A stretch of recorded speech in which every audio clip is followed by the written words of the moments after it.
Hello and welcome to Aurus academy का शानदार YouTube channel. मेरा नाम ऋषि है और मैं आज आर्यमन राठौर के साथ बैठा हुआ हूँ। आर्यमन हमारा एक स्टूडेंट रह चुका है जिसने अभी जेई 2020 में एक बहुत अच्छी रैंक हासिल करी है। हमारा टॉपर है पूरे इंस्टीट्यूट का, ऑरस एकेडमी का।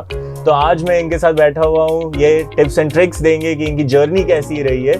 तो Aryaman, why don't you will start of, शुरू करते हैं इस बारे में कि आपकी रैंक क्या आई है जेई एडवांस में और जेई मेन में इस साल। हेलो सर, मेरी जेई मेंस में रैंक थी 571 और जेई एडवांस में 696 रैंक सिक्योर की थी मैंने। सो आप ट्रिपल डिजिट रैंक लेकर आए हो, सो congratulations Aryaman, that was a very, आपका काफ़ी अच्छा अचीवमेंट रहा है ये। सो 2 साल की मेहनत होगी ये, राइट? तो पर I just want to know आपकी जर्नी कैसी रही, आपने कब से स्टार्ट करी ये आईआईटी की तैयारी? सर मैंने स्टार्ट तो 9th से करा था और पहले से ये श्योर था कि मुझे आना तो टेक फील्ड में ही है, आईआईटी की प्रिपरेशन ही करनी है। 9th से ज्वाइन करने का कुछ एडवांटेज मुझे ऐसा समझ में आया कि वो इन्वायरमेंट जो चाहिए होता है ज़्यादा मेहनत करने के लिए, जो आपका फ्रेंड ग्रुप होता है वो पहले से क्रिएट होने लगता है और एकदम से लोड नहीं आता है आपको 11th में, आपको 9th-10th में समझ में आ जाती हैं, आप समझ लेते हैं चीज़ें। That's very interesting. तो मतलब आप ये कह रहे हो कि 9th स्टैंडर्ड से तैयारी शुरू करने पे आपको स्मूथ ट्रांजिशन हुआ 10th के बाद 11th में आके कोचिंग ज्वाइन करने का, राइट? Yes. सर ये still I want to know, like 9th standard में इतनी क्लैरिटी कैसे आई कि आईआईटीएन ही बनना है मुझे? What was the motivation? Sir शुरू से मुझे मेरे फादर ने एक ऐसा एनवायरनमेंट दिया कि जिस चीज़ में इंटरेस्ट है उसी चीज़ में जाओ। तो मेरा साइंस में पहले से इंटरेस्ट था, तो he said that why not to go in the best field oriented to science. So I chose for IIT JEE and it is good to be early, so I joined in 9th class. बहुत बढ़िया आर्यमन। तो आपकी journey 9th से start हुई, वैसे फिर 11th standard से थोड़ा आप अपनी जर्नी के बारे में थोड़ा बताएंगे कि ऑरस में क्लासेस के लिए आते थे, कैसे मैनेज किया आपने सब कुछ? सर ऐसे सबका अलग अलग होता है। नहीं, मुझे जैसे मैं अपना बताऊं तो मुझे रात में पढ़ने का कभी सेट नहीं हुआ।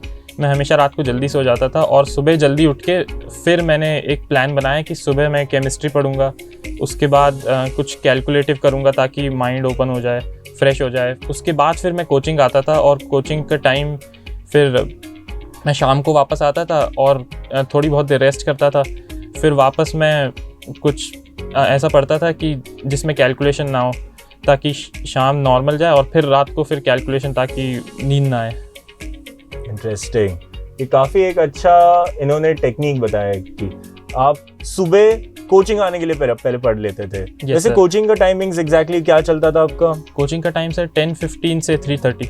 ओके, तो दिन में 5-6 घंटे आप कोचिंग में बिता रहे हो और उसके Yes, अलावा आप पूरा सेल्फ स्टडी में टाइम दे रहे हो। तो एक दिन में कितने घंटे पढ़ाई कर रहे हो और कैसे, एक बार फिर से बताना, आपने सब्जेक्ट्स को कैसे डिवाइड किया, दिन भर में कैसे पढ़ रहे थे? सर मैं सुबह उठता था 6:15 पे और मैं लगभग 6:45 से बैठ जाता था। सुबह सिर्फ केमिस्ट्री पे मेरा फोकस रहता था और फिर मैं लगभग 8 बजे तक केमिस्ट्री पढ़ता, फिर या तो फिज़िक्स या तो मैथ्स, जिसका भी काम बचा हो या फिर जो पहले करनी हो, और कभी कभी मूड के हिसाब से।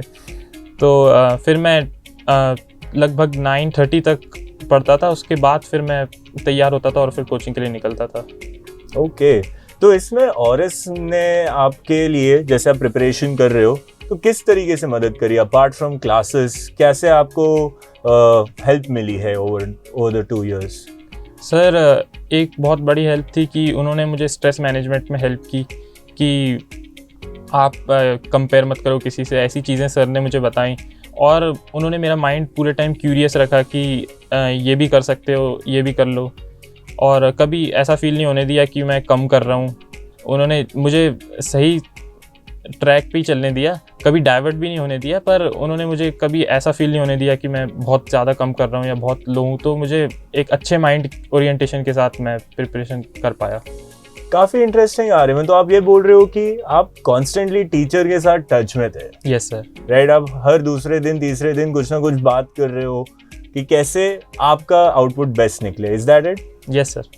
तो can you tell me, like what was that 1 या 2 फैक्टर कि कौन से 2 रीजन थे कि आपकी रैंक इतनी अच्छी है, ये ट्रिपल डिजिट रैंक आप लेकर आ पाए हो? लाइक उसका क्या रीजन लगता है आपको? सर इसका एक रीज़न है कंसिस्टेंसी मेंटेन करना सबसे ज़्यादा टफ मेरे हिसाब से है जेई की प्रिपरेशन में। 2 दिन पढ़ने के बाद एक दिन रिलैक्स हो जाना भी बहुत मुश्किल काम हो जाता है। तो कंसिस्टेंसी है, और एक है कि आपकी अंदर की इनर क्यूरियोसिटी कि आप जितना ज़्यादा कर सको, क्योंकि मटेरियल अनलिमिटेड होता है, तो आप जितना ज़्यादा करो उतनी ज़्यादा अच्छी रैंक आपके लिए सिक्योर होती जाती है। बिल्कुल, दैट्स वेरी इंटरेस्टिंग आर्यमन। तो आप एक कंसिस्टेंसी की बात कर रहे हो, तो ये 2 साल में ये कंसिस्टेंसी को रोकने के लिए क्या क्या आपने कुछ एक्सपीरियंसेस हुए हैं कि जो आपको इफेक्ट किया कि मैं पीछे हो जा रहा हूँ या आपको नुकसान हो रहा है, तो आपने कैसे ओवरकम किया अपने चैलेंजेस? सर बीच में जैसे मुझे कुछ लगा था कि मैं कोई गेम खेल लूँ, तो मुझे एक दिन मैंने देखा कि या तो खेल सकते हैं, मुझे लगा कि ये मैनेज हो जाएगा, पर फिर मुझे एक दिन में समझ में आ गया कि ये नहीं हो सकता। तो मुझे लगा कि वो 1 डे मेरा वेस्ट हुआ, तो वो एक रियलाइजेशन जैसा था। तो ऐसे और कुछ रियलाइजेशंस हो भी सकते हैं दूसरों को, मुझे एक ये था। तो ऐसे रियलाइजेशंस आपको और टफ बना देते हैं कि हाँ, आप अपने कंसिस्टेंसी पे ही रहें और इसी ट्रैक पे रहें। Very nice Aryaman.